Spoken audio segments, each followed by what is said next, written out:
Hello, everyone, and welcome back to the Covenant Cast. I'm Zach. And I'm Steven, and we asked a lot of you, what questions do you have about building community locally around games? And you gave us a lot of questions, and on this podcast, we're going to discuss those questions, hopefully the answers, and our thoughts throughout about building community in tabletop games.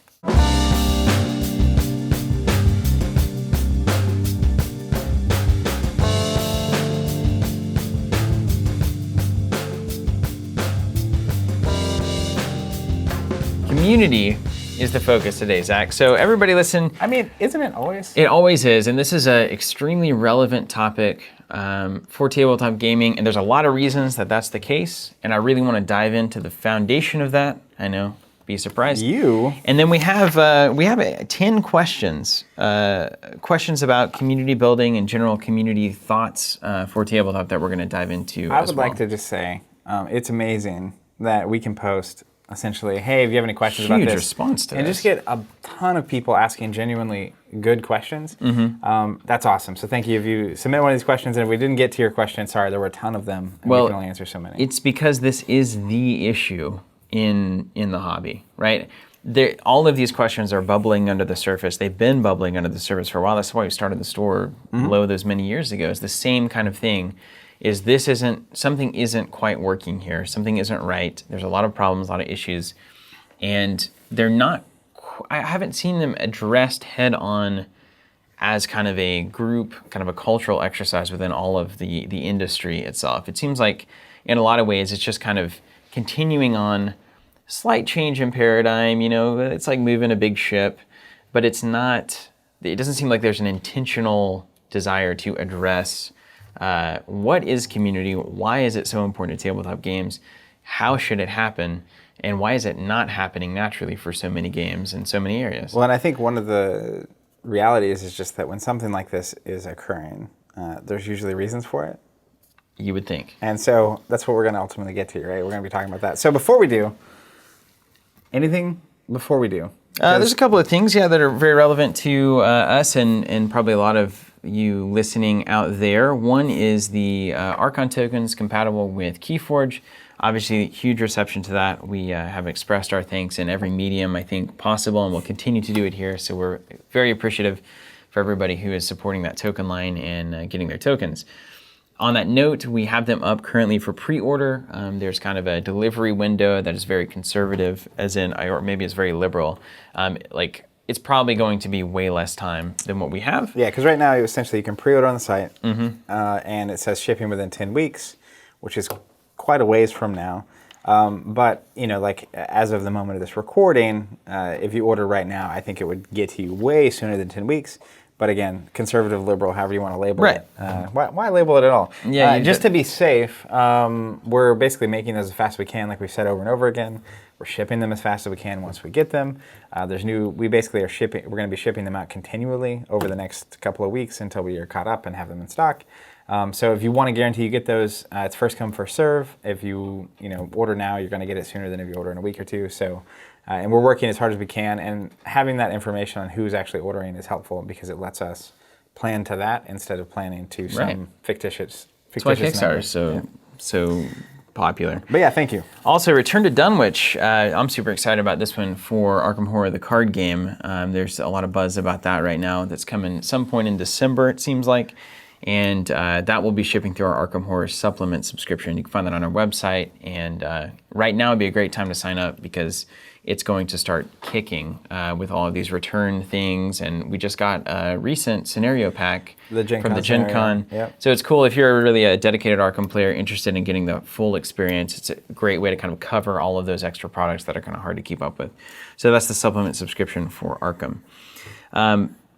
And now let's dive in. I think that's pretty much it. That's where we are right now. Cool. We're just getting through the holidays now. It's pretty exciting around here at Covenant. This is kind of obviously the busy season for retail. So there's not a lot of new things. It's more of sustain and get it done. All the new stuff really happened in November, right? Yeah. Which is we had we did our Arkham, the Mythos board, the Forgotten board. We then did the character boards for Destiny. We then did the token sets for Keyforge. Meantime, you also had the new set of Destiny and Keyforge, Right. and this week is the new set of Champions. And we got the new set of champions, yeah. So like it's just all cylinders. We even had the Metroplex deck for Transformers. Yeah. And then I think there was an Arkham pack in there. This industry fires, as you might expect, very much on the retail cycle, Yeah. right? It's like new stuff in August, and then you got the holidays, and everyone's trying to push everything out. So let's talk about who might be using these things that are getting pushed out over the holidays, which is all about building community. So I want to start here. There's so many presuppositions, I would say, baked into how to build community for a game. There's a lot of traditional approaches. There's a lot of kind of proven approaches. And there's a lot of local game store involvement or not, depending on what perspective you're coming from. So I'd like to set this up a little bit and just dive into the reality of how communities have traditionally formed around what I would consider niche retailers. This makes sense because, like Target and Walmart are not niche retailers, and you would be hard-pressed to find a Target-based community of people who, are celebrating Target and buying Target products and that kind of thing. Their customers are, in the loosest sense of the word, a community. Yeah, Loosest. but not really. But they're definitely not like hanging out on the weekend. No, it's not. I wouldn't, invite them over for Thanksgiving. Then you go to like the next tier of retail, which kind of gets into the more niche-based things. And this goes all the way back to me of like, I remember when my mom was doing a lot of cross-stitching, which is a method of sewing. I don't know if that's heresy to call it that, but it uses needles and thread and you do it a certain way. And she would go to Tulsa. I remember going with her to these like yarn shops and like sewing shops, and they had all the needles and they had all these different yarns that you could buy and all these different materials. And they also had a weekly get together at that shop and sew, right? Get together with, at the time was just like 4 or 5 older ladies. And get together to stitch. And the crazy thing about that is they could teach you all sorts of things that they learned over the many years that they'd done it. And now, as you might expect, all of those shops have shuttered. They're gone, right? Then we have other niches, like I was a part of like a Tulsa running club that was based out of, I think it was Fleet Feet here in Tulsa, or maybe the other running store, I can't remember. But again, you have like a pretty small, like very niche thing, running shoes and running gear. Even then it's a big hobby, but it's small in the grand scheme of like Targets and Walmarts. And it's very focused retail. Very focused. And obviously tabletop gaming is very focused retail. And so you come in and you have running shoes, and I bought some running shoes there, and then they invited me to join this community, a running club. They met once a week and they went and ran and did all this stuff, and I did that for a little while, and I got to know some people. Sure. And there's this tradition of, I think, especially as a retail niche gets smaller, your desire to find the relatively smaller number of people who are doing it grows. Because I can't just kind of randomly run into somebody who might be into cross-stitch. So I need a central location, because otherwise there's just too much disparate distance and place to find these people. There's definitely some activities, like stitching perhaps, especially with something like YouTube or just online content, where you can stitch inherently, I think, on your own, at your house, you can, that kind of thing. So like the idea of spending... We grew up in a small town, so driving to Tulsa is a 45-minute to an hour drive each way. So the idea of driving 2 hours to stitch for 2 or 3 hours, when you could probably, it's a little different, and I think there's still value in it, but like inherently you can stitch at home, right, by yourself, correct, or with a friend or whatever. But like it is obviously in tabletop, even with running, it's like you can buy shoes and you can run on your anywhere. own. Like, it's one of the greatest things to do by yourself. It is one of the greatest things to do by yourself. But it is cool, no matter what you're doing, to have a community. Like this is human nature, right? So running's the same way. But I think, we're talking about tabletop. It's actually, for a lot of these games, an inherent need. I think that's what makes it extra important for tabletop, and more almost anxiety provoking. So when I think of like as niches get smaller, the organic need for community to exist in order to find other people who are interested in what you're interested in goes higher as well. So as something gets more and more focused and more of a niche, you need that central meeting point in that central space more and more and more, right? So you see that whenever niches start happening, in retail especially niches.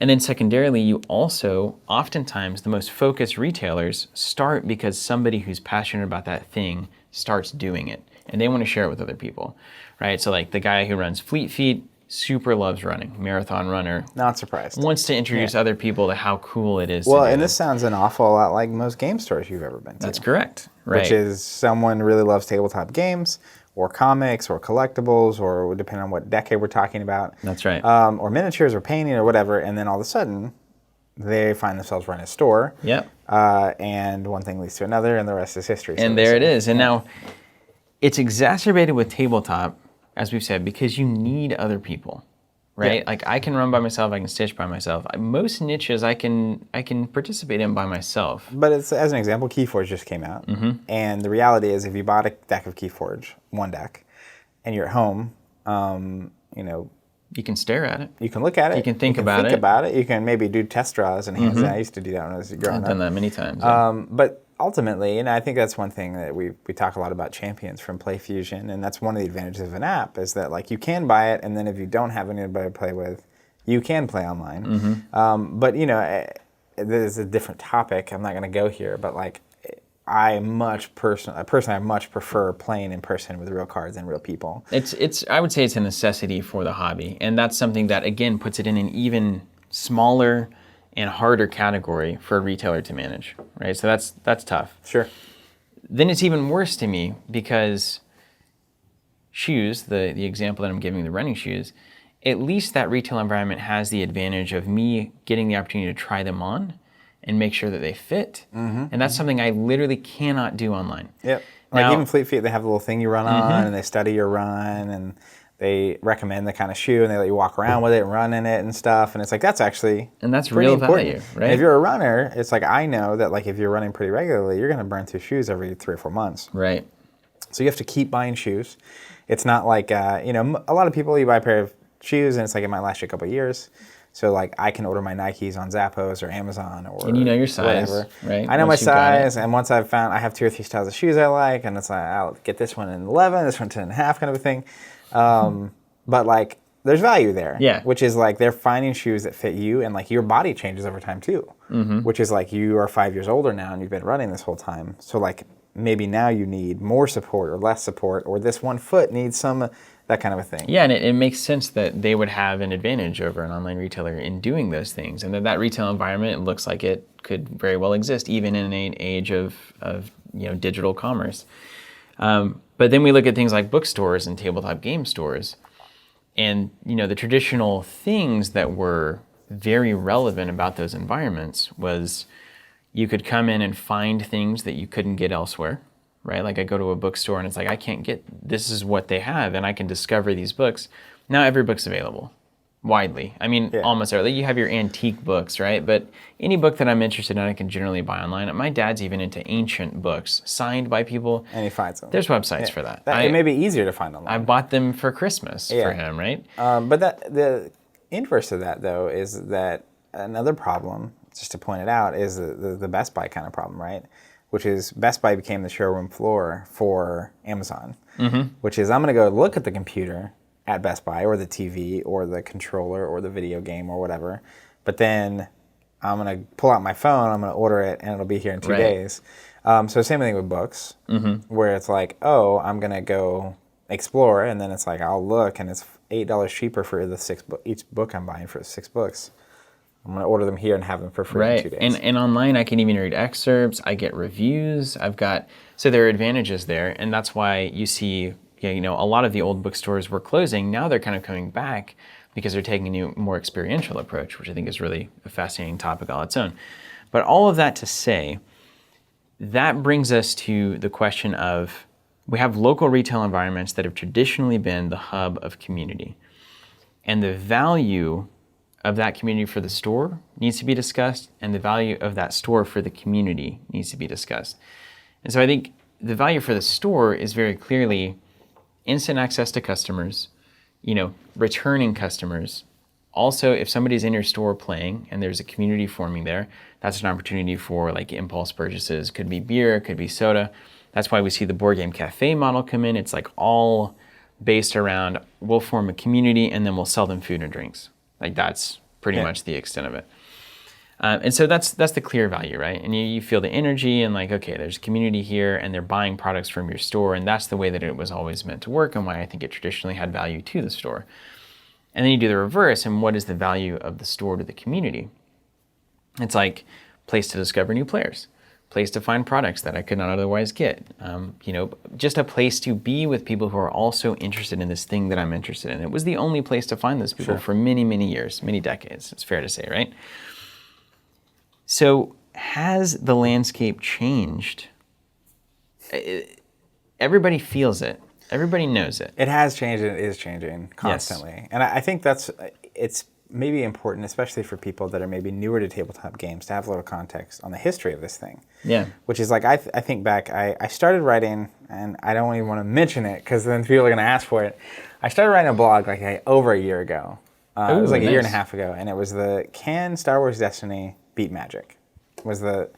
I don't know if that's the actual official title or anything, but that was where I started. That was the thought, the idea, yeah. And that led me down a rabbit hole that was like, essentially, what would need to be the case for this to be true, right? Mm-hmm. And that led me to a lot of these kind of topics, which is like how, but in kind of walking it back, right? This is why I think I have this frame of reference, is like, essentially in the 70s, you have role-playing games, you have 40K, which was a big deal that came out back then, and you have some board games. And just like Warhammer, just the whole of Warhammer. Yeah. Fantasy, the 40K, the whole thing. And a lot of times, Games Workshop. Those shops were, they had collectibles and like baseball cards and comic books and toys and that kind of a thing. And then at some point along the way, right, 93, which is when Magic came out, Magic kind of flipped everything on its head, which is it was the first game that required a community. It was not that it required a community because other games required a community, but like not only did it basically build a community, but the economic model behind it was obviously significantly stronger than most other games that have come out, right? Someone buys Monopoly once. Probably any other or they game. buy whatever.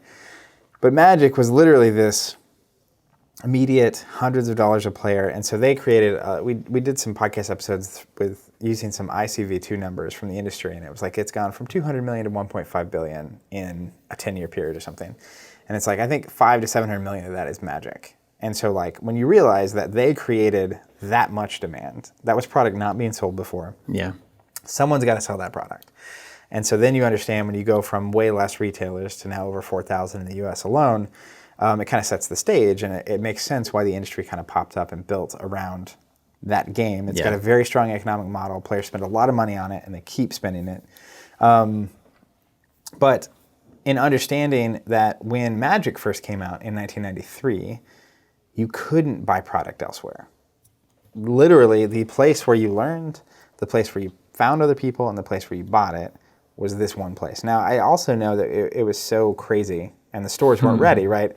Because what I'm kind of getting to is that in the 90s, when I started buying games, when I started buying Pokemon, there wasn't play space at the store, right? A lot of game stores, if there was, even still today, there's a lot of stores that will have like a couple plastic tables and some chairs, and it's like, they're a retailer, right? They're more functioning like a bookstore or a very small Walmart, right? It's not really Walmart, but it's like we're a retailer that sells this kind of product. Yeah. Whether it's comics and collectibles and games or just games.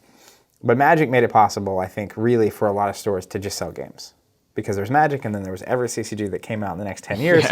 And then that, there were tons of miniatures games. I remember Mage Knight, and you just go down the list of possible products. But we'd go on those band trips, and we'd stop at, I forget the game stores in the mall. Yeah, we had there was that, it had anime as well. Yeah, but you go in, it's like we each buy a couple packs of whatever game we're into right now, and you do your thing. But they didn't have play space, right? Yeah. So that's where, if we really could, I wish we could go back and have, pictures of the top 50 stores in 1996, 97. And it's like what they look like compared to the average store today, which I think is different. But I do still think that essentially what you're kind of getting to, what I'm building to now, is that the tides have changed, and in a world where you can buy product online on your phone, like literally in the store you're seeing the thing, or in the car. And I remember I've seen so many studies about people buying from Amazon while they're in Best Buy. It's like crazy. Unfortunate. Yeah. Like, it's like and I think, and this is the key. I think this is the key thing that if there's one thing that I could just really bring to reality, is that you can't guilt people into not doing that. They will do it. Well, and I think it's the thing I have trouble with is that if I'm trying to quickly think of an analogy, but it's like this pen is $1, and then it's like your pen is 80 cents. Which one are you going to buy? Yeah. It's like, because it's the same product. It's hard to understate or overstate. It's hard to overstate how important price is. Yeah, well, and the challenge is that, yes, you provide a place, let's say my dollar pen. Right? I provide a place for you to buy the pen, for you to hold it before you buy it, for you to check it out and all this kind of stuff, right? But like, what's happening is that essentially when you were talking about the value of a store to a community, the shared space, the availability of product, the other players or other potentially interested players, et cetera. Events. And so the struggle for me is that, when it comes to building community, it's funny we're getting to this You have to, though. Yeah, it's important. You got to understand what is the value of a community to a store and a store to a community to even think about building a community in a store particularly. But the reality is that, and I think this is a challenge the industry is trying to solve. Like, everyone in the industry, especially in the retail side of it, and we're retailers, so obviously this is something we talk about a lot, which is the product is not what the store is offering you that's valuable. Right. So like, and that has changed. In '96, getting a box of Magic, and even with Magic sometimes today, every store gets a very specific allocation. It's not like there's just a plethora of product for years on end of every game that comes out. But like, what is essentially happening is that the value proposition of the store has changed, and they may or may not realize it. Right. Where a lot of stores are still charging MSRP, and that is how they're trying to, essentially, it's like buy from your local store. And I understand, like, there is an immense value to having a good local store. But like, what's happening is that stores are charging for the product and lightly connecting it to all the other stuff they may or may not do. Yeah. And a lot of stores don't do some of the other stuff, but even if they do, whereas, and I get it, like, there's a friction point, there's a reality to it. We felt it many times. Which is like, the thing you actually value from us is something that we're not comfortable charging for. And so how do we do that, right? That's the grand question, Which is right? like, you value, as a Destiny player, like every Wednesday night, not every Wednesday, I missed this Wednesday because I went to a concert, but most Wednesday nights, I'm in the store playing Destiny, and it's valuable to me, because I know there's going to be at least 6 to 10 people that show up with new decks that are my opponents to play against, that may be interested in drafting. There's product there that we can draft, right? Yeah. And there's value happening there, but at the same time, it's like, the real value, teaching a game, right? Having people to play against, building a community, having a place to play, cleaning the store, that kind of all the stuff that even just table space, these very simple concepts. But it's like, the moment that you're having to pay, and this is kind of the problem, right? The moment you have to pay for table space, then you have to, again, you're going to compare it. It's like, well, would I rather just play at home? Yeah. For no money? Because like, I was talking to some people who've been playing lately at places that charge for table space, and it's like, man, we were there 3 hours and it cost me $20. And it's like, it's not worth $20. Yeah. But like, if it costs you $20 to offer that space, this is the problem we're having, right? Be a problem. And that's really what's happening, which is like, there's a kind of an argument of like, buy from the local store because that's the only way you're gonna have a local store. And the store doesn't really necessarily have a great solution to, well, we know the thing you're valuing more, and maybe they don't even realize it. That's the other thing about this. I don't know that they do, but is not the purchase of the product, but all the other stuff we're doing. But there's no great way of charging for that. Right. It's tough to monetize. And so like, we're kind of stuck in this paradigm of like, you have to buy, and ultimately that sounds great, but at the end of the day, this kind of maybe gets to my macro level point here, which is like, if you're wanting to build a community, you can ultimately do the typical stuff, have it in your local store, try to get, Transformers TCG came out. and I've seen people talking about like play it in your local store so that people that play the other games in your store maybe get interested. And it's like, that's fine for building the Transformers community, but in my opinion, the community at the store is a unit, and getting people to switch from one game to another isn't building that community. Right. And so, if anything, it provides a friction point by which people might be in such a conflict that it actually breaks up a community. Sure. Half of the player group switches to this game, the other Well, half and if is mad that they switched. that's exactly it. And if There you you have too go. many games coming out, right, and too many people switching and switching, eventually the communities divide themselves so much that there's not a community anymore. But that kind of leads me to the next thing, which is, oh man, I lost it. But it was my whole reason for saying all It's that. got to be taking a bigger approach to building the overall community Oh, there of it is. tabletop Yeah, gamers. yeah. So right?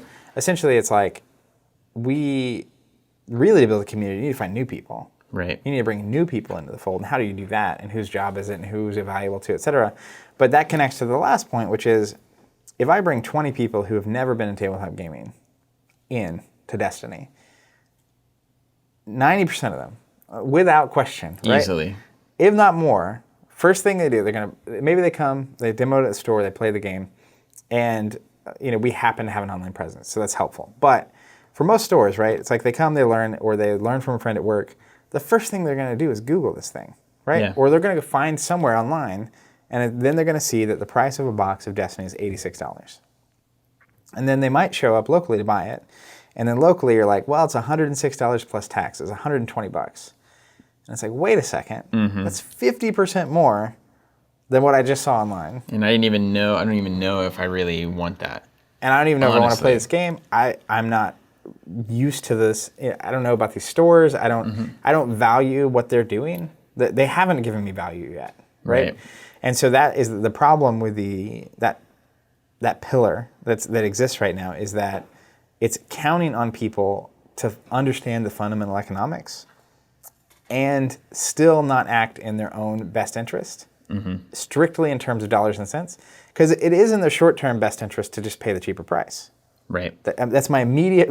Because you can't expect somebody coming in to understand the entire structure of how this hobby works and saying like, but don't you understand that these local stores, because you're not buying from them, will fail, and therefore you won't have a place to play in all of this. And it's like, that is not a consideration I make in any other product that I buy in my life. Yeah, it's completely foreign. I'm going online, I'm Googling it, I'm seeing like what are the different retailers and what do I need to know about this thing?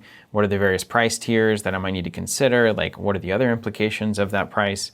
And then it's like, okay, well, I'm a consumer, now I'm spending my money and onward and upward. And you can't expect anything less. So, and it's a very complex issue with a lot of reasons for why it is the way it is, and it's hard to change it because it's kind of a fundamental root problem.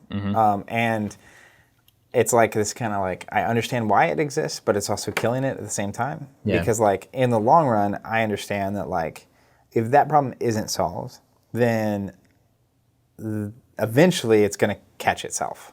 And it's like, it's not going to sustain. Like, I just fundamentally believe that's the case, right? And so that's, I don't know, is there anything else to lay down even before we get to the questions? Well, that's the key thing about community, right? Is first of all, the value of it to you as a player is that it gives you the opportunity to play the game or games that you want to play against as many people as possible. So is community valuable? Yes. Is community necessary? In most instances, yes, for tabletop games. So that is why it's such a different beast than going and buying running shoes or buying a book locally or online. I can do all of those things without any consideration for how it might affect me in the long term. There might be some, right? Like there's some, should I buy from Walmart or not, given the wages and the overall impact on economy and that kind of stuff. But in the most intimate sense, you need a community to play tabletop games, even if it's 4 people, even if it's your family. You need some kind of community. Well, and I think particularly with expandable games, because with a board game, if you have your 2 or 3 people you play with, this is all irrelevant. Honestly. Yeah, but that's your community, I think, and I think that's a fine thing to do. That's great, right? But with games, as an example, Destiny, etc., to essentially, if I have one person, technically, if there was no store and we didn't have a store or whatever, I would probably have 1 or 2 friends I played with. Yeah. And we'd play pretty regularly, and it'd be a thing. But like, there is something special that happens when you have a larger community of people playing the same game. grew up like this. We had 8 to 10 people in a little small town playing the various games we played. You get really close. You do form a community, and there's a lot of value there, just intrinsically as a person. But you also, in my opinion, kind of maximize the value of the games you are buying. Where like, if all we're doing in Destiny is we're playing against each other, I play a certain way, I play certain cards, you play a certain way, you play certain cards. And essentially, I'm not going to get to experience the full breadth of what that game has to offer. Yeah. And that's another important piece of having that kind of this community, right? Which is just that it allows you to play against a number of people to experience more of the game, more of the cards, etc. And you just get fresh ideas. It's way more exciting. Everybody gets to contribute. So community, that's why this is such a critical problem and why people are vocal about it, I think when asked fairly, because you need it. Yeah. And in most instances, either you don't have it or you have it and you're always worried that you're going to not have it anymore because it's shaky and somebody didn't show up last week, and does that mean we only have 3 people this week, and does that mean that now these 2 people are going to go do something else, and now I'm by myself with all these Transformers cards or these Champions For sure. cards. I mean, it's kind of the same thing with Destiny, right? Where you get 6 sets in, and then it's like, it's like a sunk cost fallacy, right? But it's like, I love this, I want this to keep being valuable to me, and so like, and you've got money on the table, right? You spent all this cash on these cards to do this thing, and it's great until you can no longer do the thing. And then it's like, well, what am I supposed to do? And do you have the time to go out and be the community builder for your local spot? Or well, and honestly, like, and I think, so all this framework is important because they're going to say, even if you do have the time, there are, right now going and trying to build communities around, like, let's say Star Wars CCG, an old game that's still going. It's like, it is supremely difficult. Not only because the game is intense, but like, no one on the planet is even thinking about searching for Tulsa Star Wars CCG players. That's right? true. It's like, there is a group that plays actually at a Denny's here. I happen to be the one person in the world that was searching for that at some point. But it is so rare. And so like, right now, if you're trying to build a Keyforge community, it's a lot easier. Like the world of tabletop is looking at this game kind of a thing. But I think understanding at least some of this framework is important for contextualizing us answering all these questions. And I think all these questions that we have that everyone asked will actually help highlight even more. Like, I think this is a very nuanced, wide, and deep issue. And it's a lot of unsolved problems, and it's a lot of problems butting up against each other.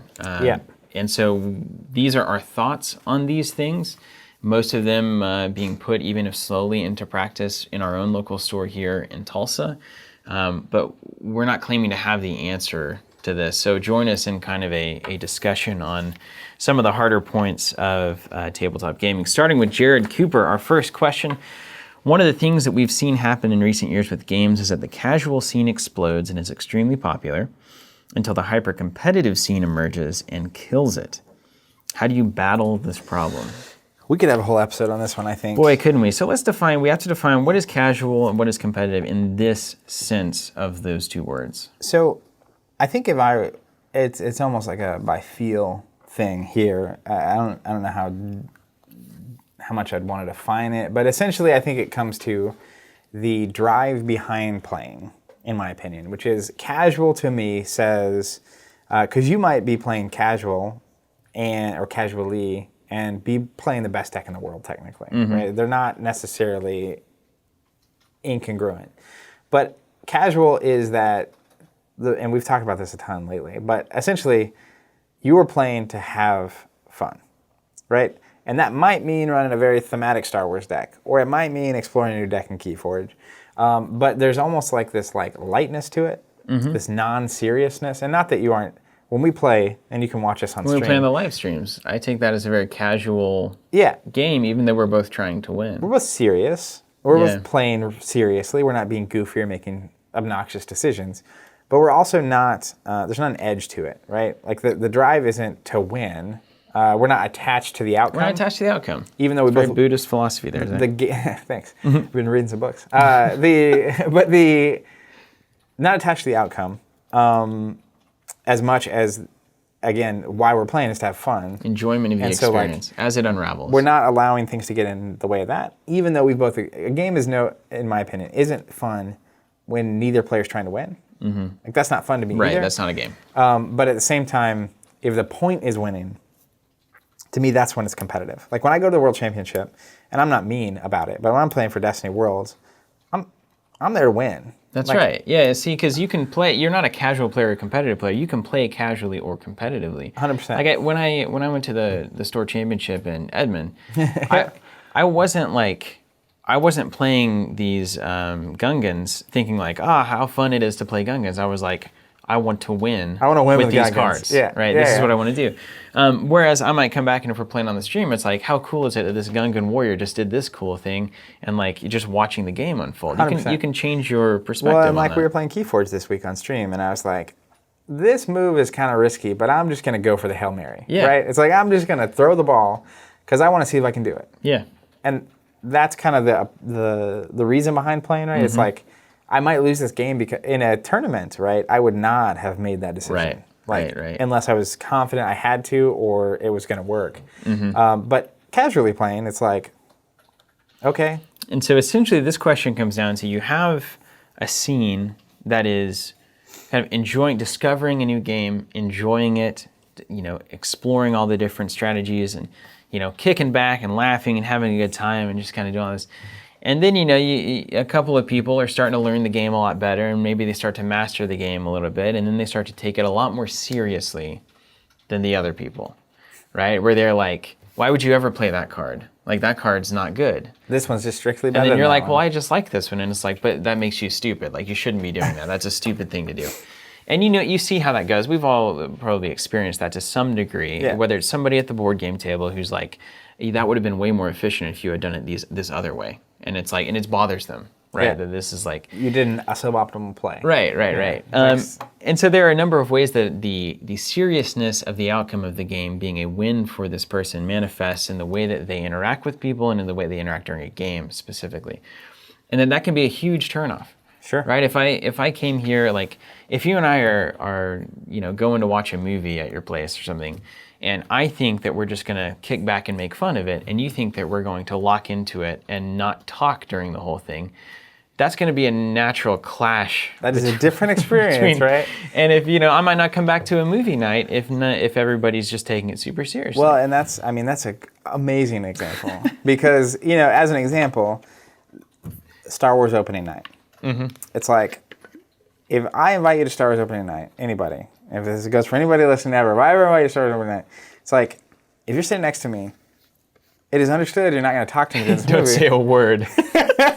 We'll talk about it after. We will go to IHOP and have the midnight 30 coffee. Have some mediocre pancakes, And coffee. And mediocre coffee. And mediocre coffee.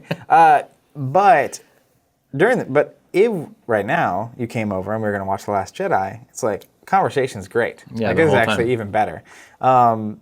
Same thing with games, right? But I think this is actually surprisingly nuanced. Like, Jared sets this question up, I think, a little more black and white than it probably is.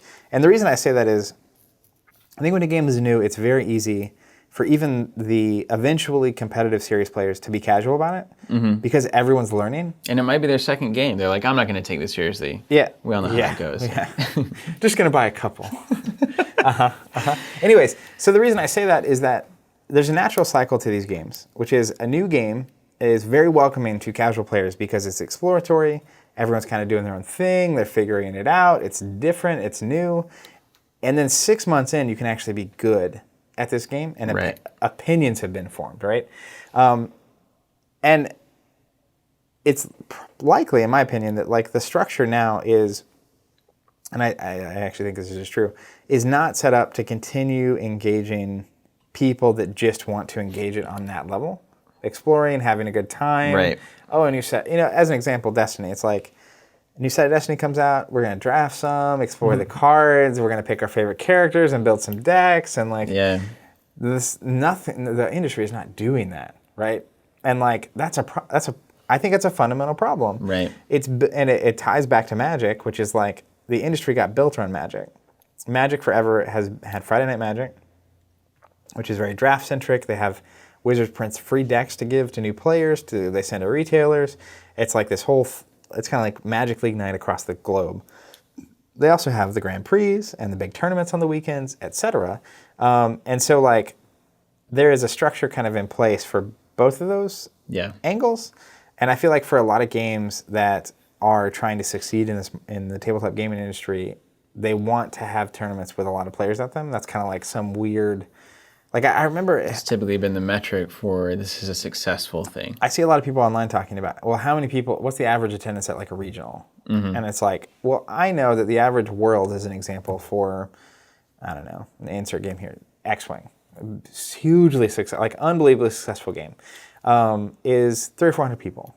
Mm-hmm. And it's like, that says nothing. Like, it legitimately says nothing about this game. And so, anyways, I think how do you battle this problem, right? If I'm really approaching it, is that you basically have to approach the entire way of doing it completely differently, which is... And have very little support in doing so, honestly. Like, there's been kind of a crutch of, like, the publishers are going to help me out here and give me everything that I need to make my community succeed. Yeah. And FFG has their organized play kits, and Magic does their thing, D&D has their Adventure League, all that kind of stuff is happening, and you have that support from the publisher, and that's why it's an advantage to the publisher because it gives stores an easier time getting their products going in the space, and that's why they do it. But if the publisher is not targeting those players, and you're wanting to hit those players, then you got to do it all. Yeah, it's up to you. Well, and I think one angle we didn't even mention when we were just kind of going over the beginnings here was the value of the retail environment, the retail community, to the publisher. Mm-hmm. There's that chain too. That's huge, yeah. Which is, I think one of the most valuable things a retailer does is creates new players and builds community, right? Like those are the huge value points for retail, for publishers. And that's the traditional understanding, at least, of the store. Hopefully that is happening at your local store. Questionable whether, what I think is actually happening is players are doing that at stores. Right. In a lot of instances, yeah. But the reality is that like you're not going to have support for this necessarily. But there's a lot of ways to do it. It depends on the game. I think you can tailor it to your game. And essentially, it's if all you're doing is what everyone else is doing, which is like we get our kits in, our prizes in, our tournament, we do regionals, we do this. And it's like if your get-together is called a tournament. Right. You're probably within 6 months going to shut off most of your like just casual. The moment you say tournament, you lose a large number of people in anything. Even if it's possible, and I think it's possible. I think our tournaments around here are pretty much like this, where it's not overly like high stakes, like intensity. It's still not quite there though. No, we still I have a lot agree. of work to do. But like the moment, like it's having a casual tournament is just not a thing. Right. Like no one reads tournament and says, "I bet that'll be a jolly old time." Well, let me give you an example. Is like, what if I went into the old running club and they were like, "Hey, do you want to take part in this running tournament next weekend?" I'd be like, "No." Well, it's the same thing. I just bought the shoes. Yeah, Well, no, it's akin, as an example. This is what I think it is. You're going in and you're like, I'm interested in learning. Can you hook me up some shoes and maybe some shorts that like, will make running great? And do you know a group I can hang out with? Yeah, and get some advice and tips. And then they're like, yeah, next weekend, there's actually a half marathon. Do you want to do it? And it's just like... Well, that's what our group's doing. No. So if you don't want to do that, you're not a part of the community. Yeah, and that's a great analogy. And I didn't even think that shoe analogy would go this far. Well, we got there. But thinking about those terms, right? Where it's like, what is hey, there's a group of us getting together on Tuesday, and we're going to be, I don't know, doing basic Call stuff. it this. What if we called it a Star Wars Destiny hangout? Sure. Star Wars Destiny hangout. Or a Star Wars Destiny free play.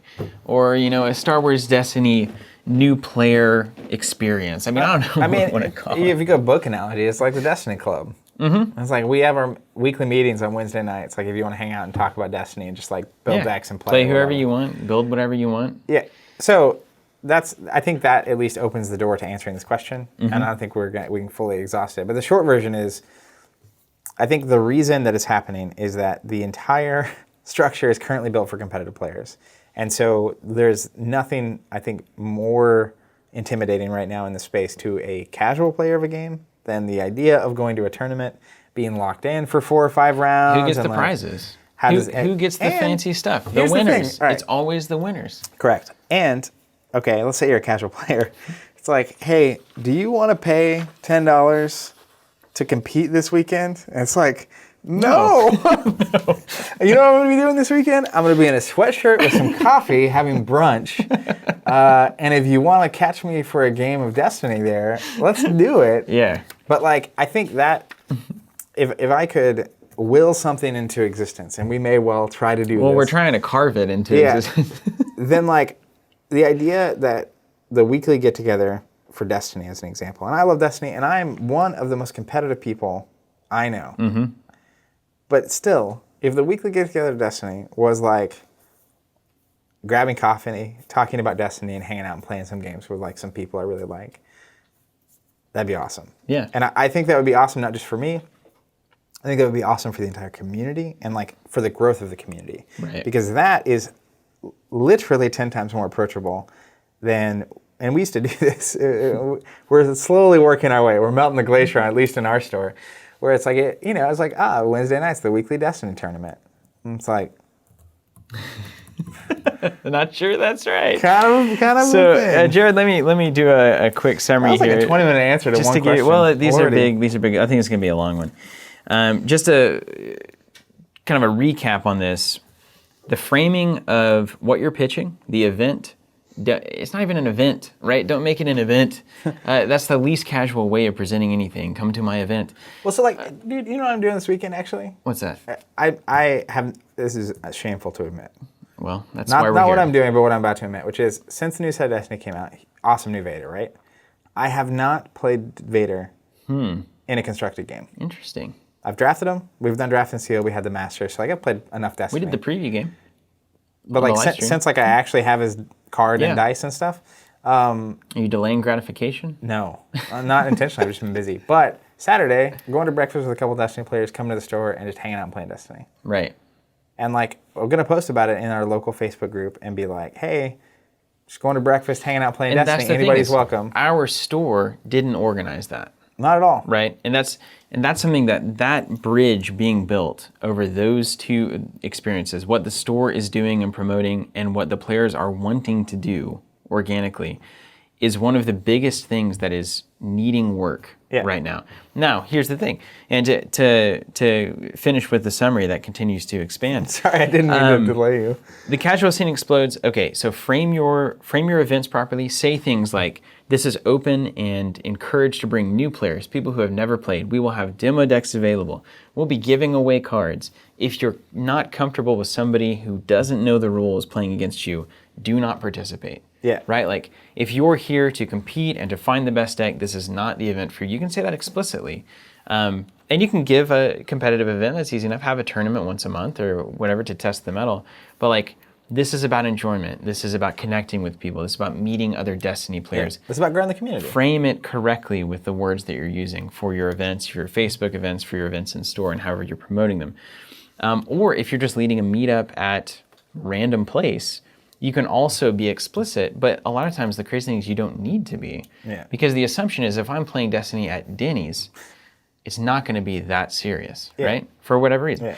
But then secondarily, if it starts to happen, how do you battle the problem? There's also cultural implications here. So if I'm imagining a store environment where there are a number of hyper-competitive people, 2 or 3, who are starting to really run out the 20 others and making it unfun, then A, you have to have oversight, and it can be as simple as noticing that there's a situation that is not being appreciated by a casual player who's essentially most of the time getting berated in some fashion. But I think a lot of those problems are addressed the moment you start creating get-togethers and events that aren't tournaments. Correct. Which is like, it's That really is a easy huge first step. for a casual player to run into a very competitive player in a tournament, have a very bad experience, and then not want to play in another tournament. Right. But if it's literally like, hang out after breakfast and play some Destiny with these 6 to 8 people playing Destiny, it is so much harder for that experience to happen. Like, one, because the competitive player is probably not that interested in that. Right. But you get them sneaking. People will They'll sneak in sneak there in. with like their hot deck and be like, I'm gonna, because they want to play. as much as anybody else's, more than anybody else does. Probably more, yeah. So even if it's not against ideal Well, opponents, you know what it is. They need to play. they need to play. Yeah, it's a thing. They don't I've wanna been there. play. Hey, I've been there. But if that does happen, it's about, you can't just, if you're running a store, owning a store, managing a store, you can't just sit back and assume everything's going to be okay. This is a group of people. Groups of people have never naturally gotten along for long periods of time. This is the story of Earth. So if you notice that happening, go sit by the person. That's all you have to do up front. You don't need to make a scene about it. You just need to, oh, I'm noticing some potential tension over there. I'm going to sit next to the casual player and just that's support right there.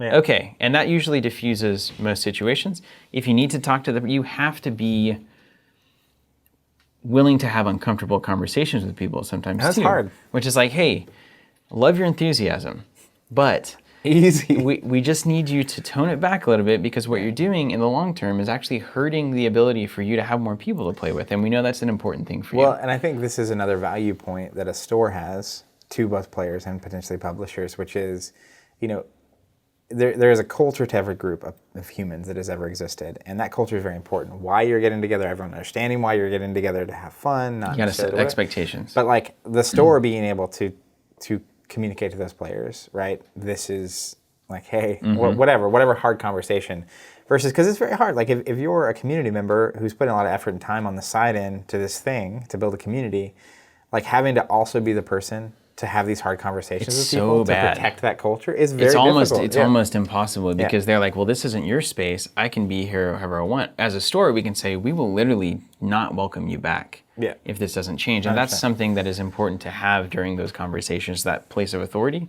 And I think that's why we're so frustrated whenever store owners are outsourcing all of that to players. Because it sets them up for a tough situation when those things happen. But there's a reason that's the case, and we'll get to it. Be positive, set the culture, use the right verbiage, make it explicitly open and targeted at casual new players, and keep doing it. Don't just give it up and go the tournament round. That's the first thing. All right, so only 9 left. All right, let's try. All right, next question. Luis Navarro, how do you know if the casual scene is big enough to support the competitive scene and don't die in the process? Okay, so it's a similar kind of thing. I mean, I think this is a funny... Let's just talk about the scene. Let's not... Yeah, well, I was going to say, it's kind of just the implication of the question, which is you can be one or the other. That you have to have a big enough casual scene to support a competitive scene, which there's that model about Magic that a lot of people talk about, which is Magic works because 99% of people play casually, spend a lot of money. The 1% that's really good wins all their product, doesn't spend money, but it works because of that reason. Yeah. I mean, back in the Spoils, that was the big conversation because they were basically trying to supplant Magic, right? And so when I'm looking at it, it's I don't think that they're necessarily it's not like a funnel where it's we have to have this many casual players to produce this many competitive players, etc. Yeah. I think if you continue focusing on just building community, if there are people that want tournaments and you have tournaments, then people will go to those tournaments and it'll be fine. But presumably you could have a casual scene of 60 players with no real competitive scene to speak of, and it works just fine. And I think what's happening, though, is that the only thing being offered is tournaments, or the thing most being offered is tournaments. And so when tournaments go from, and I've seen this, right? It's 20 people coming to X-Wing on a regular basis, having fun, having a good time. Over time, 4 to 6 of those people get really serious and really good, and then the other 14 people get way less interested in showing up to a tournament. Because before, the tournament was a system for guaranteeing I had people to play against that were also playing like me. Yeah. And then it eventually evolves into, I'm not made for this. I'm going to go find a new game where it is this thing again, right? Yeah. I mean, it's a cycle of time. But the funnel has existed, I think, because of the economic reality of a store. Because you ask a store right now, what is the value of 60 casual players that are not participating in the tournaments that are costing money, that you're charging for, that are not buying all of the products that they need to get the absolute best decks or lists possible? What do you do with casual? I think that's what the store is asking right now. Yeah. Is if I'm not charging for table space, if I'm not selling them food, if I'm not selling them drinks or beer or anything like that, if they're taking up all of my tables, how do I make value happen? Yeah, because right? If a store is paying rent and someone to be there, and they have the cost of all this, everything in the store, right, the furniture to all that stuff, they can't just do this for kicks, Right. Like there has to be an economic transaction there, essentially a sale.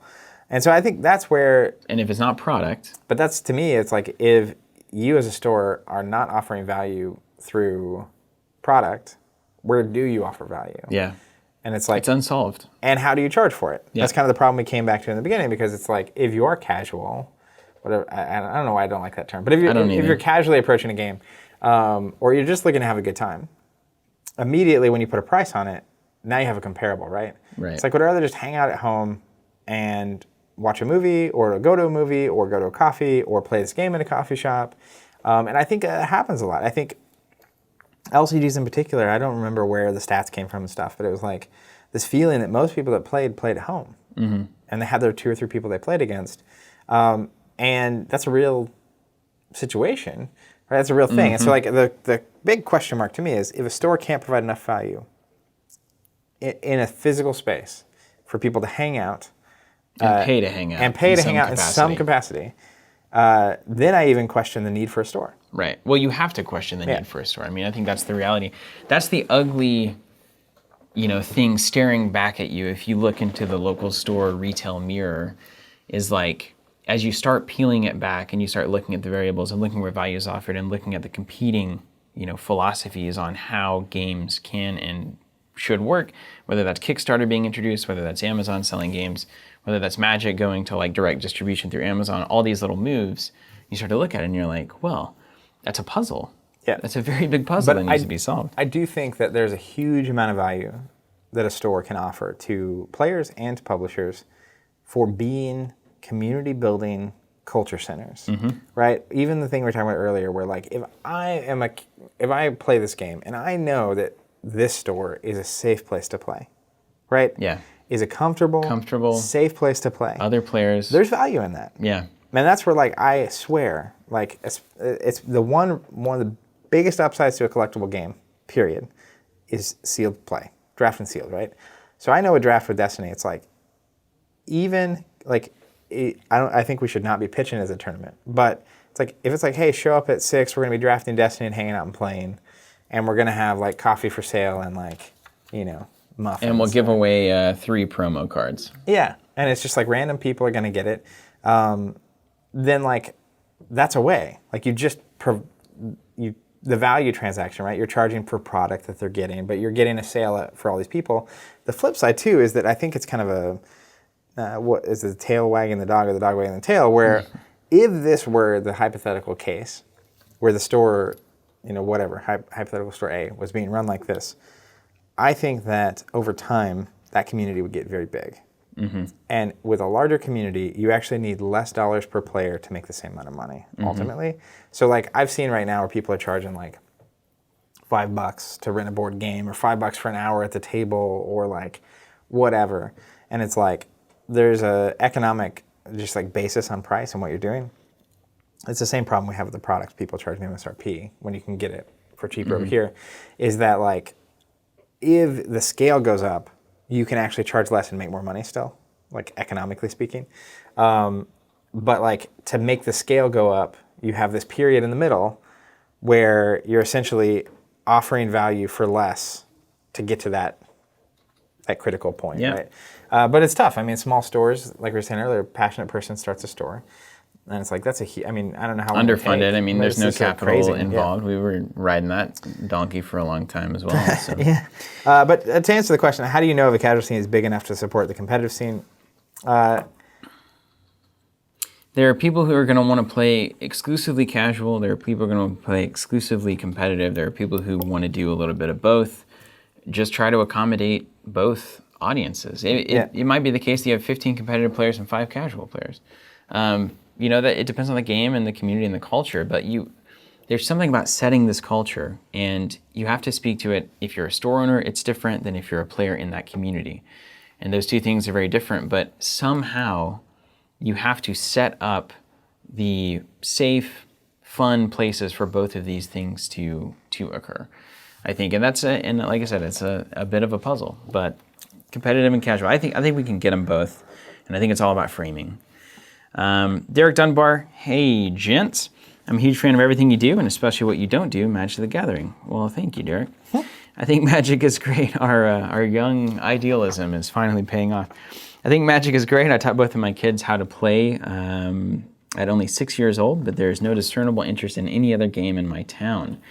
How do you suggest I go about drumming up interest / getting local retailers involved in other games? God, the question of the century. So The question itself is so troubling. yeah, I'll let you get to that in a second. One thing I want to point out about this is essentially understanding, and maybe it's not good to start here, but understanding if you want a local retailer to support and sell a game, and whatever that means for them to do. But if you want that to be the case, it's worth understanding their position, I think, and their perspective. And this was something I was a bit, I don't say naive, but like I underappreciated for a while, which is, let's say you have a local game store, in this case with Derek, that is a big Magic store apparently, right? They focus on Magic, they have a ton of players for Magic. And so as we said earlier, introducing more games isn't productive if what it does is takes, let's say you have 40 regular Magic players, and you take 12 of those, and then now they're playing Keyforge instead. So net, that is not beneficial from a revenue standpoint for them, and it's not beneficial from growing a community standpoint, because you just took 12 players out of the equation. So, I mean, communities are a hard thing to get going, and once they are going, you want to keep that fire burning.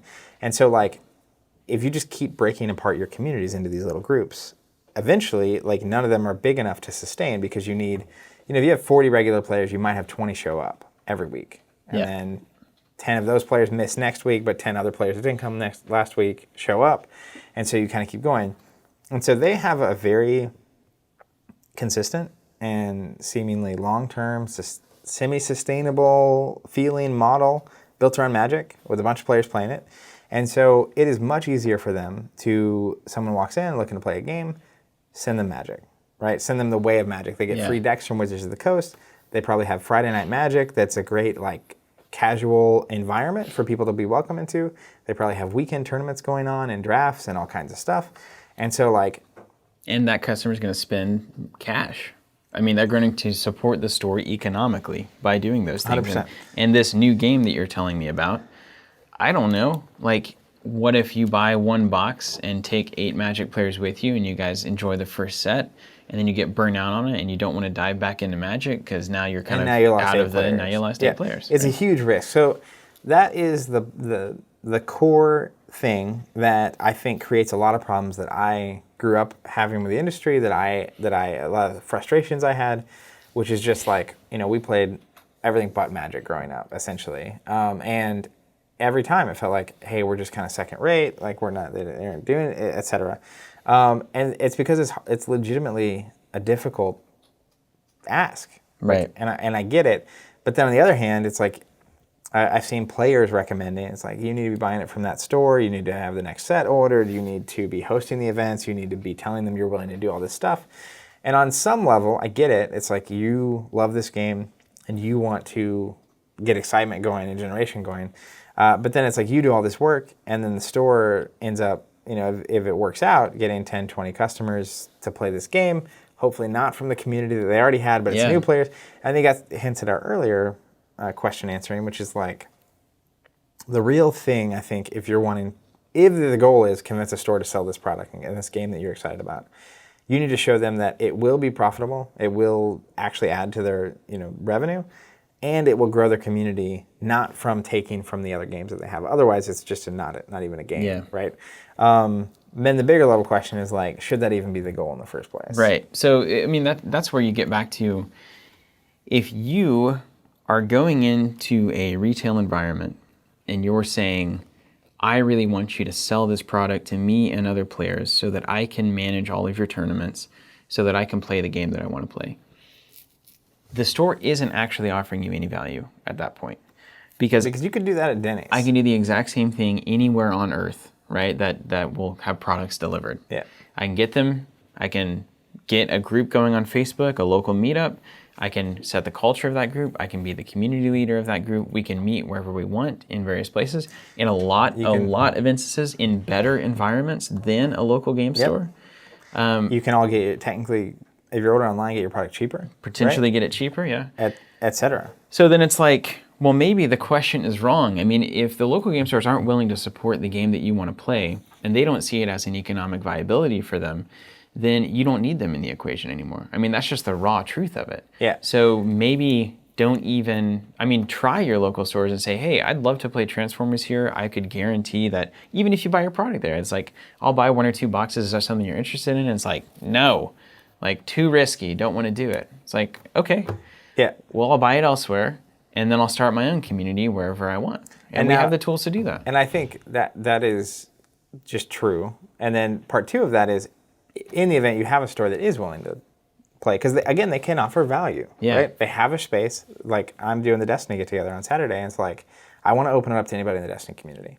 I don't have room for anybody in the Destiny community in my house. Like I can only have so many people at my house, and so there's a neutral third party space that's going to be cleaned with lots of room, that's built for playing games, that has beer, that has snacks, that has more product if we decide we want to draft or whatever. It's next to a coffee shop. It's next to a coffee shop that I love, and really close to my office. Now, but the reality is that like if a store is willing to play, like there's a lot of advantages to them having product on shelf and them having it on their calendar and them talking to new players who are interested about it and being able to maybe point them in the right direction of what to buy or even teach them the game and whatnot. So there is that part of it.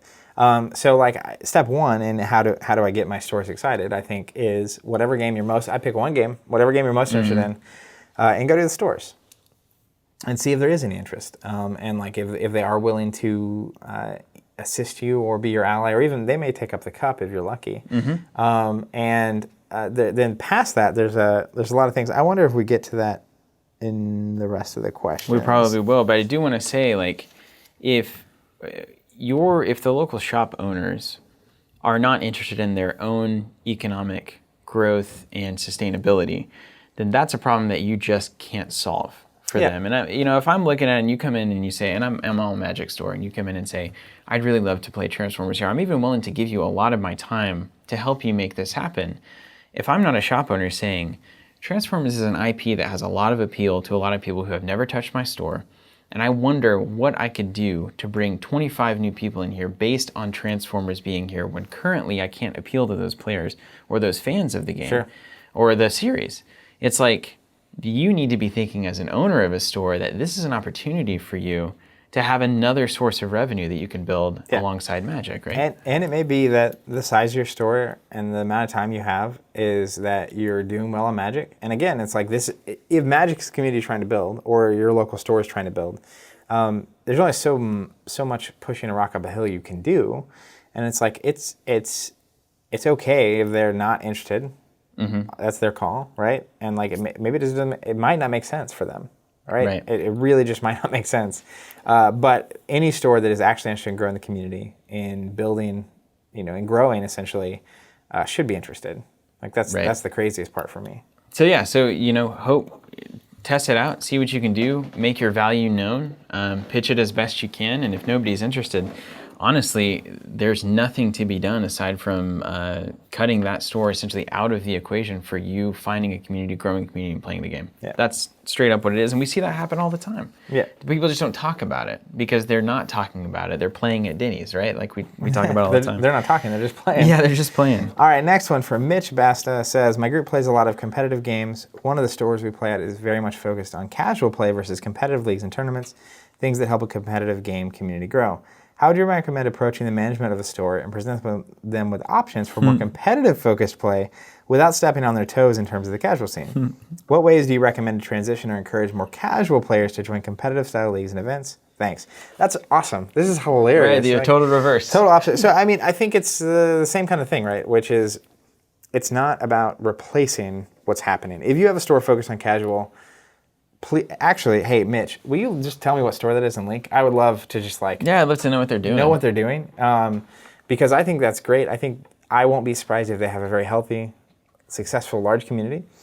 And I think the reality is if you're interested in more tournaments, I'd approach them and be like, hey, can we also throw some tournaments in here? Not replacing, but choose a different night, choose a different day, and see if they aren't willing to do something. But I have to imagine if you have a successful casual group, there's a piece of that group that would play competitively, kind of a thing.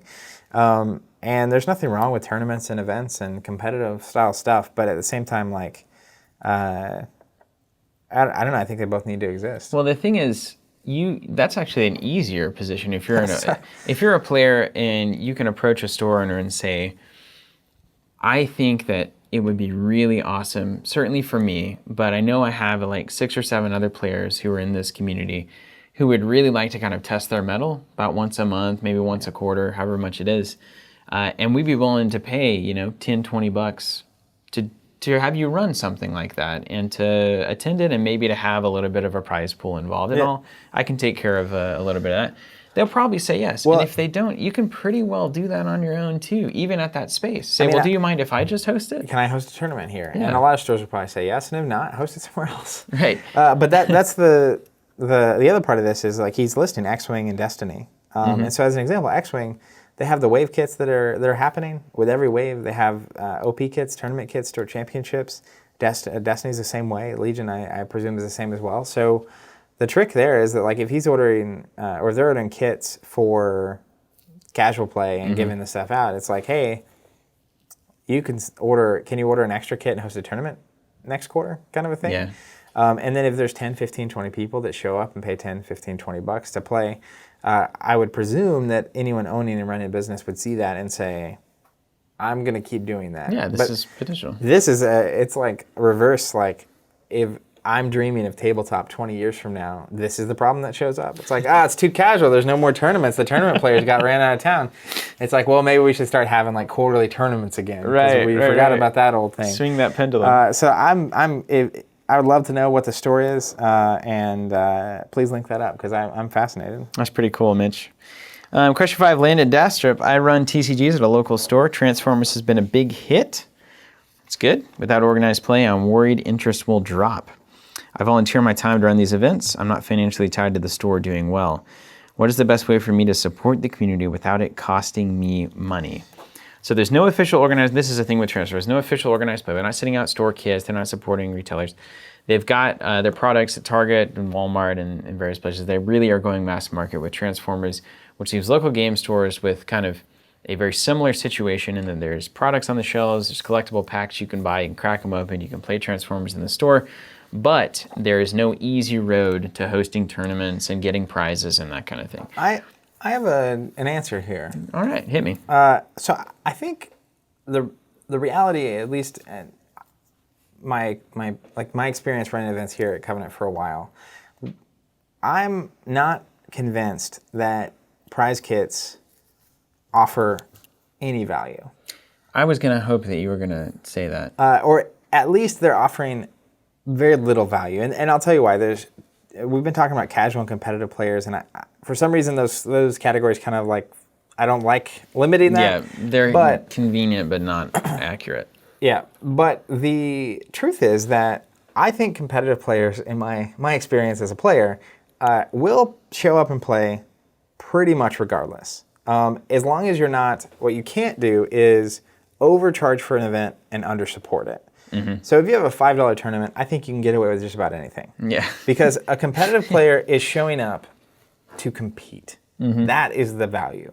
And they're willing to pay for it. And they're willing, I mean, it's the classic story that's like, I'm in the middle of a tournament and a cat jumps up on the table. And it's like, and we're in the basement of a store. And it's like, why am I here? Like, I must really want that playmat, right? And I didn't want the playmat is the thing. So like, competitive players will show up and play. The other inverse is that casual players also don't care, right? Yeah. It's kind of cool. It's like, what's that promo? How do I get it? But truth be told, like, they're just looking to have a good time. So like, as long as you're also not overcharging them and providing undervalue, I'm not sure prizes even matter. Yeah. But luckily, you're specifically asking about Transformers, which is a giant IP. And so I think there's prizes galore. Like, I mean, it's like, buy a Transformers Lego set, or have the store be like, hey, can we have a tournament? And then like this, or buy a playmat that's Transformers on it, right? Like, or buy, I mean, it goes on and those on, right? And those are all, again, like prizes, but can we frame the culture, for instance, for you, Landon, can you frame the culture of your Transformers community as people getting together to enjoy each other's company and also take part in an IP that we all love, Transformers. And would you do that every week or every month, regardless of any prizes being on the line? And if you wouldn't, that's probably not the best community for you, right? Well, and I think that's kind of, when I was even mentioning the prizes, it's like, I'm only mentioning it because like if you're charging $5 for a tournament and 10 people show up, you want to give them something. Yeah. Like, if you're having a tournament, Yeah. like the tournament players you just need something. Yeah, it could be, just a little it could also something. just be, collectible games are great because it can be product. It can be Right? product, It's like, yeah. here's more packs or here's store credit to buy the next set or whatever. It's like, if a store owner is like, hey, we're going to have a tournament, it's going to be $5 and we're going to give an equivalent amount of store credit out. It's just guaranteed sales, right? Yeah. And now you're supporting the thing that's actually of value with you by making it a purchase. Anyways, that's a whole different tangent. But Yeah, because you got to find a way to monetize. yeah, but ultimately. the casual, it's either direction. It's like you should be able to build a community sans anything. Yeah, there's so many communities that don't get together because prizes are involved. In the grand world of things, there's millions of people. Like, I would just Make it about the people. next time you're at a tournament with prizes, even like go to Worlds, and it's like maybe it was like, well, I was on the fence, and then the alt art that was announced that everyone gets was like too good to pass up or whatever. Yeah. But like if you ask, hey, why are you here? Very rare. Very few people are going to be like, I'm playing for the mouse pad. Like, I mean, it's a giant mouse pad. You got to right? reframe it. It's got to be about the people. The whole hobby has got to be reframed in that context. It's like, killer. It's about you guys being with each other. That's what it's always been about. So that's what's going to happen here. So let's just focus on that. All right, next one. Let's keep going. Let's get through them all. Yeah. Let's do it. Ryan Roper, how about, what are some good ways to make your events discoverable? Oftentimes people Great don't show question. up to events because they don't know they exist or happening or that the game even exists. So Harder than ever right now. There's so much noise and it will not get any quieter. there is noise, but there's also like, it's this weird, it's the internet, right? It's this weird, like more connected, less connected paradigm. The internet, you say? Yeah, I invented it. Just kidding. The internet. Al Gore joke. So the reality though is that like, for all these games we've been talking about, there's Facebook groups, there's Reddits, there's et cetera. So like, you have these weird avenues to post and to connect with people online, right? If your store is not necessarily social media savvy or has an audience following them or whatever. So like, there's a way to get to those people. But the real problem is what you're saying is like, there's people that don't even know this is happening. Like, how many Transformers fans have no idea this game exists? 95%. Most of them. 98%. 98%. 99%. This may be a little, I might get some feedback here, but I don't That's even a nice way to say it. I may get some feedback here, some constructive feedback from the community. But We're always learning. the other thing is that one thing I've noticed, and this, I'm trying to think about how to say this softly. Like Star Wars is an example. I love Star Wars. A lot of people love Star Wars. It's like the best way I can think of to let people who know about Star Wars see this thing exist, especially if you're not a business that can run ads and that can, et cetera. You put an ad in front of the new Star Wars movie on opening night. It's like, that's a pretty good way. Yeah, a lot of people know about Destiny. A lot of people would know about Destiny that would potentially be interested. But most people can't do that. So that's just far-fetched. But what I will say is that, I don't know, where would you, as a fan of Star Wars, hang out? Yeah. And then why don't you and a friend go play Destiny there for 2 or 3 hours? that's fair. Once a month. And it's like, be ready with extra starters or whatever to hand them a starter or to sit down and teach them a game or whatever. And it's like, I know it takes a lot of energy and effort, but like if once a month everyone in the community went and played somewhere else instead of their local store, That is interesting. I actually think that would be more beneficial to And then say, here's where we normally meet. yeah, it's like- this is where we'll be next week at this store. Because if you run into me at a coffee shop on a Wednesday night and you're like, hey, what's this? And I'm like, oh, it's Star Wars. We normally meet at this place on Wednesday nights. Like, you should come check it out. Obviously, you were off and hanging out on a Wednesday night at the pub or the coffee shop or the IHOP. So you must have some amount of free time on Wednesday nights. On Wednesday nights. At least one. Yeah, I mean, it's a one. So, but it's hard. I mean, it's a very big challenge because, like, it's not like there's a, and I guess technically not as big. Like, I'm thinking Star Wars, and it's like, I'm in a Star Wars Celebration group. I'm in a Star Wars fan group. So, like, there's ways, I guess. But it also gets back to kind of the perennial problem, which is where do most people who are likely to be interested in Transformers or Star Wars hang out? It's like the local game store. Yeah. Right? So that has traditionally been the machinations of how this is happening. The problem is if the local game store is not actively getting more and more of those people into their orbit so that they can get into these games' orbits, then that's where you're just siphoning players from one game to another. So how do you find your events discoverable? I think there's two things. If you're a store owner, there's obvious technological solutions. You need to be hip to the modern economy of how business works. You need a Facebook page. You probably need a Facebook group. You need Facebook to probably run some ads. You need to put all of your events on Facebook. So there's all of that. So you need to learn that. You need to social it out. You need to let people know. You also need to have like a newsletter. You need to be able to contact people via email and say, here's a big thing that's happening. If you have a Star Wars list, have a Keyforge list, whatever. Do all of that. So that's like standard business stuff you should be doing. But if you're a player, here's an idea. First of all, you can go into the Facebook groups and do all of your stuff and say we're meeting. Get a big group text message going. Normally it's 8 to 10 people. It's like if you said, what is this game you're playing? It's Star Wars Destiny. We've got a group that we text out every week and say where we're meeting. Do you want to be a part of that? Yeah. It's like, well, let me get your number and then I'll text you afterwards. Messaging is easier than ever. Yeah. So just don't leave without contact information. And I think there's also like some weird avenues, right? Like as an example, our city, Tulsa, has a Reddit thread. Our Tulsa. It's like technically, like if you were hosting a like new Destiny player event at your store, right? And like the goal was to teach people this game and get them in. Like hopping on that Reddit group or the meetup, is that what that's called? There's an app for that. Yeah. Anyways, so basically just finding any which way you can to, and again, it's less like go grab people and pull them in and more just like put it out there and then like, see if people are biting, and but give them the opportunity to get in. On your events, set the expectation so clearly, right?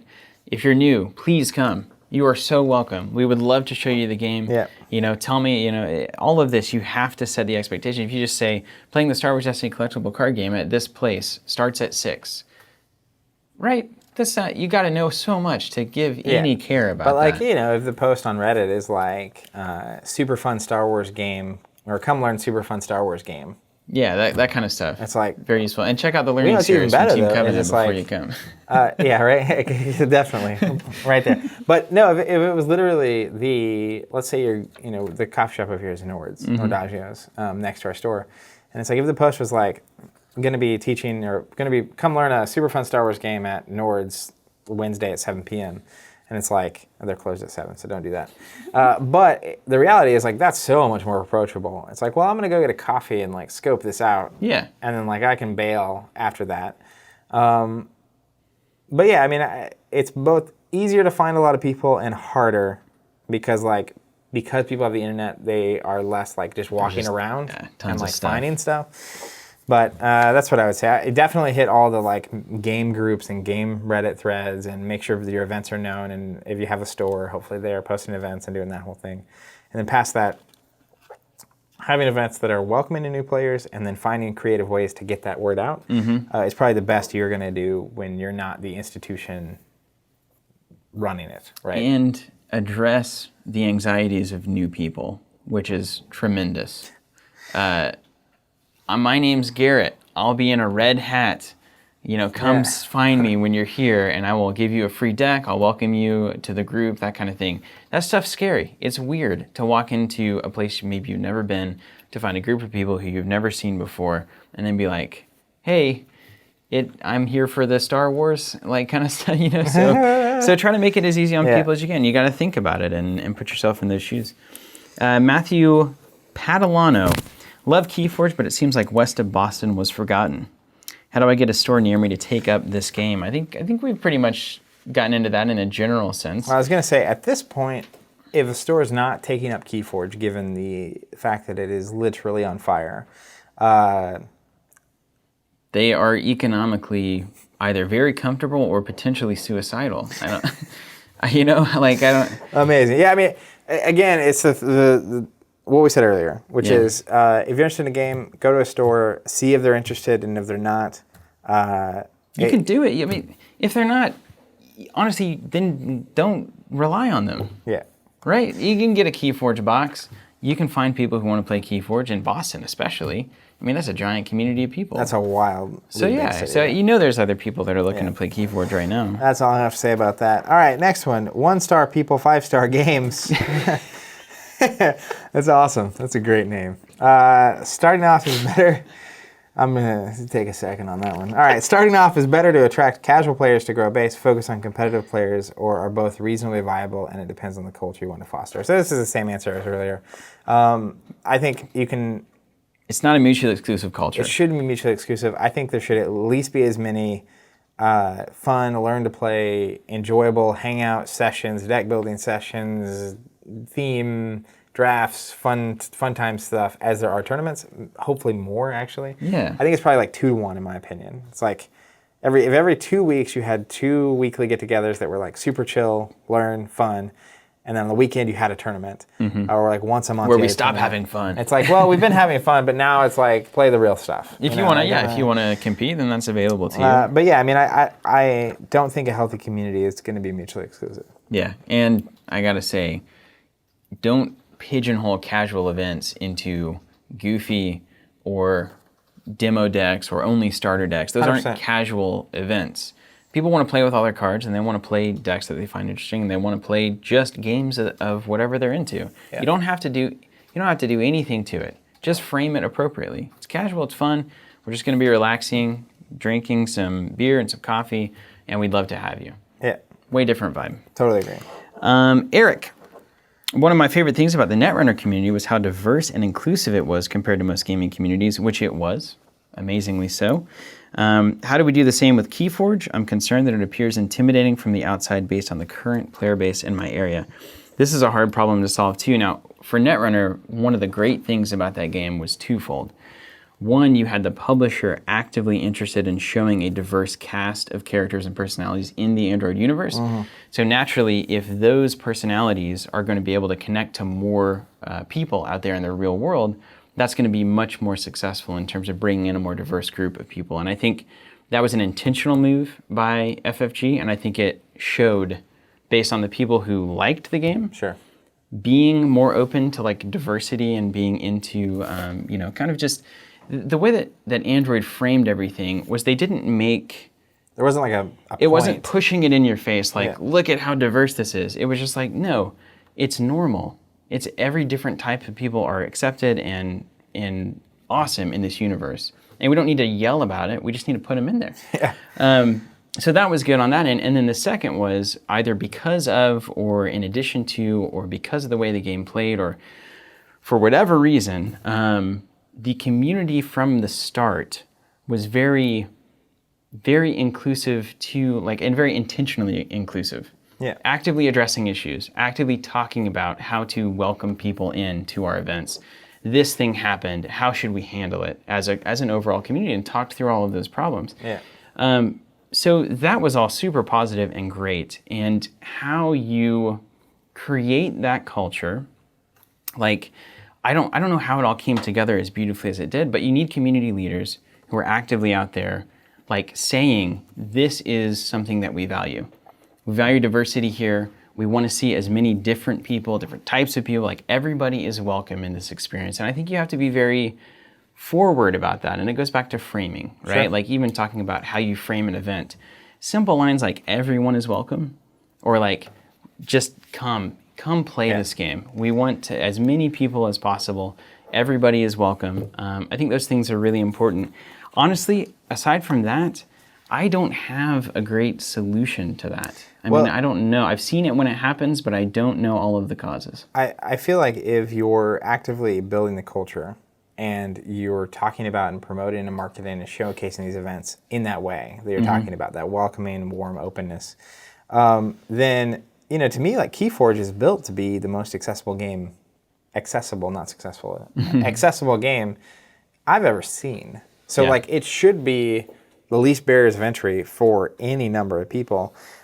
So I don't know what your particular situation is like locally or whatever store you're at. I'm a little surprised to hear this is the case for you, that it is intimidating, because for us it has been an incredibly, we've seen a ton of new faces, diverse, crowd. Super diverse, kids, women, men, just every category of everything. So It could be the culture at the store, right? I mean, Netrunner, it was kind of had its culture that maybe it pushed into the store. Yeah, and that's the thing is like when you did the Googling of Netrunner, you kind of got into it and you learned more about it. It always seemed like you knew that going into maybe your first event or your first night at a store, right? Yeah. And there were very active measures in various stores and various communities to welcome people in. Yeah, but if essentially your Keyforge community, your store, is built of people who were previously playing other games at your store, and that wasn't diverse either, then I wouldn't expect anything different. Right. Kind of a they thing. just transfer over, Yeah.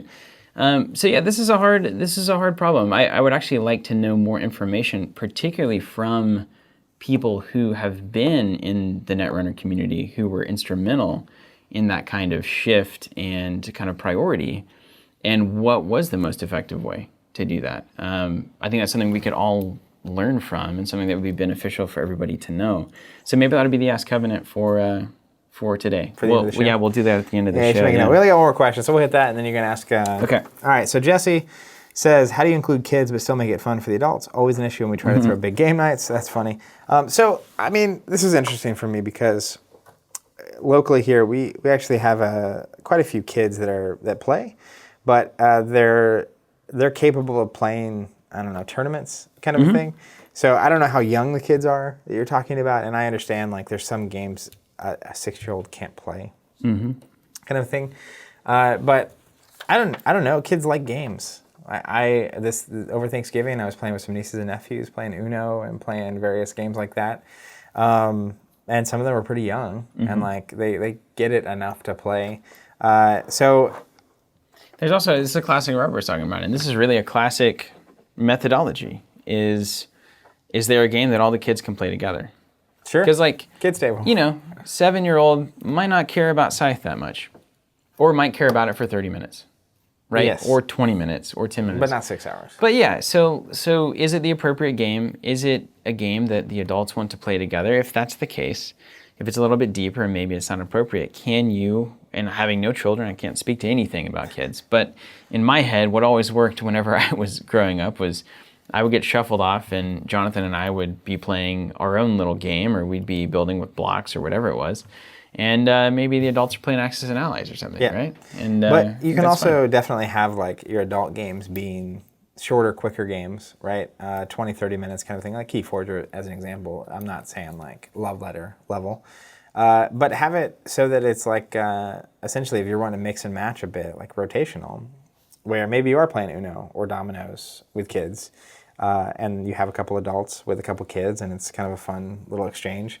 And then you also have a Keyforge table for some of the older kids and some of the other adults, and you can just kind of like mix and match and stuff. But like, I don't know, I have lots of nieces and nephews.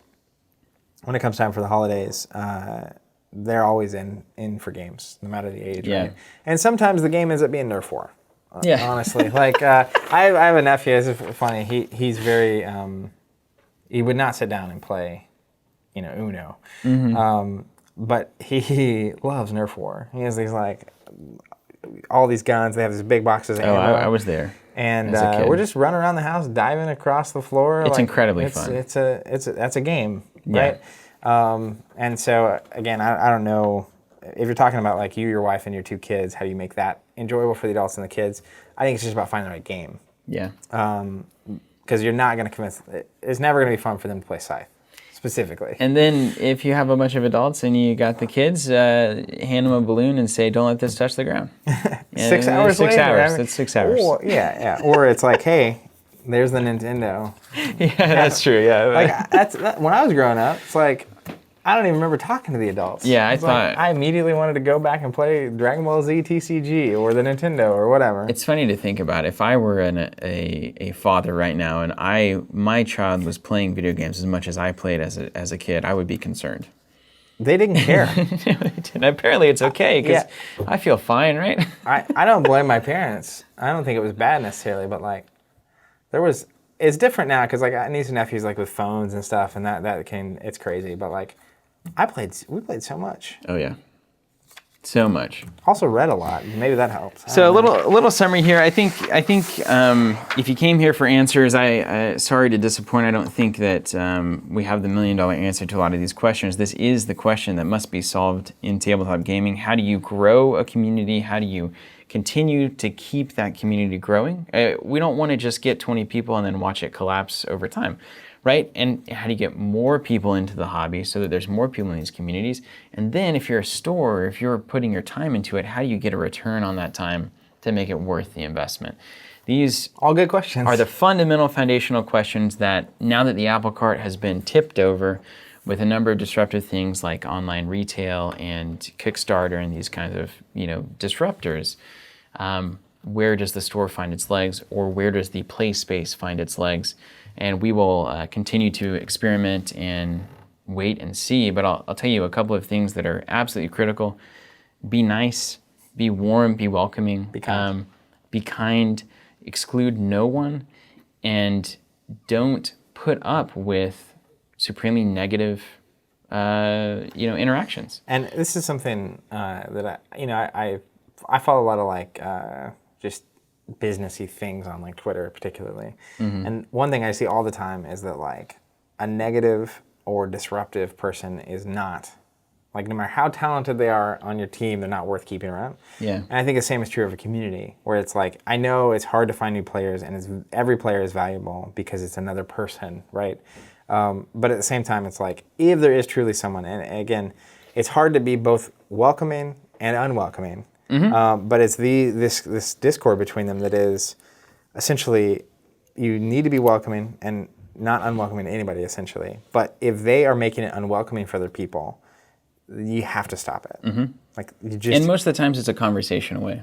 Yeah. I mean, it really is. Step one is not never see you again. Yeah. It's a conversation. It's setting proper expectations, and it's demonstrating where those expectations were broken by anyone who is a concern. And I think that when we talk about community building, that is one of the hardest problems that people run into, and they tend to leave rather than solve. Yeah. And so at least, if anything, all of these words of advice hopefully are helpful, things that we are thinking and doing and struggling with. And that's one thing that we've found as well, is just have conversations when it's relevant. And I think my last thing for me, and then you can ask whatever question you'd like to ask, is keep having fun. Yeah. Make sure you're having fun, and if you're not having fun, other people probably aren't either. And whether that's time to take a break from a game or being so serious about it or whatever, if you focus on enjoying other people and being with them and having fun, I think a lot of the other problems start solving themselves. Mm-hmm. And if you build a culture that in your group that is about having fun, I think it'll be a lot easier for you to continue to grow that community. Absolutely. So hashtag Ask Covenant. I will turn Eric's question out to you, the audience. Basically, Netrunner was a very diverse and inclusive community, and most of us would agree that that has a tremendous amount of value. So the question becomes, if you were a part of that in Netrunner, or if you've seen it happen in your own local community, what kind of things were you doing, or was somebody doing to make that happen? Any words of advice, I think we'd all welcome very much. So thank you guys so much for listening and watching. Until next time, keep playing.